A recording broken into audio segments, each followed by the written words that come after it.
Sir इनका प्रश्न आया था कि अनुकूल संयोग पुण्य नहीं है क्या। क्वेश्चन अच्छा है कि अनुकूल संयोग पुण्य नहीं है क्या। बिल्कुल सही है, पुण्य ही है।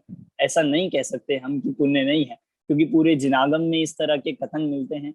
आप कितने एग्जाम्पल्स देखोगे प्रथमान योग में या कहीं भी, सारे ऐसे उदय को सातावेदनीय का उदय कहेंगे, पुण्य का उदय ही कहेंगे। पर थोड़ा सा और आगे चले हम, आप इसके लिए जरूर देखिएगा मोक्ष मार्ग प्रकाशक का।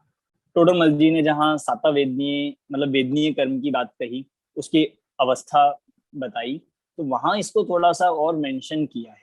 मतलब एक सारे अनुकूल संयोगों को पुण्य का उदय कहना ये ठीक है, इससे कोई विरोध नहीं है, ये सामान्य कथन है।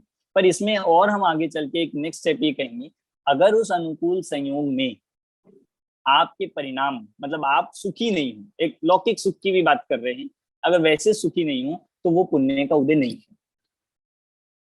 अगर तो उसमें भैया दुख जी हो रहा उसको है, सातावेदनी क्यों कहा फिर? वेदनी इसीलिए कहा है क्योंकि साता इसलिए कहा क्योंकि आपको सामग्री कैसी दिख रही है, साता अच्छी साता दिख रही है। जिसको सारा जगत सारा लोग क्या कहेगा कि इनका पुण्य का उदय। पर क्योंकि ये जो वेदनीय कर्म होता है ये पुद्गल विपाकी होने के साथ साथ जीव विपाकी भी है। आपने अगर गोमटसार कर्म कांड में पढ़ा होगा तो आप सब जानते होंगे। तो जीव विपाकी का मतलब ये होता है कि इसका संबंध सिर्फ और सिर्फ संयोगों से नहीं है, जीव के साथ भी है। वेदनीय नाम ही आ रहा है ना कि आपको वेदन कैसा हो, पुण्य का उदय है पर वेदन दुखी हो रहा है, तो वो पुण्य का उदय नहीं है। मतलब बहुत सारी चीजें ऐसी हम इसके एग्जाम्पल्स दे सकते हैं कि भाई बहुत मतलब आपके घर में एसी लगा है, बिल्कुल एकदम बढ़िया, बहुत सारे एसी है, बहुत अच्छा सब है, तो आपका पुण्य का उदय माने कि पाप का?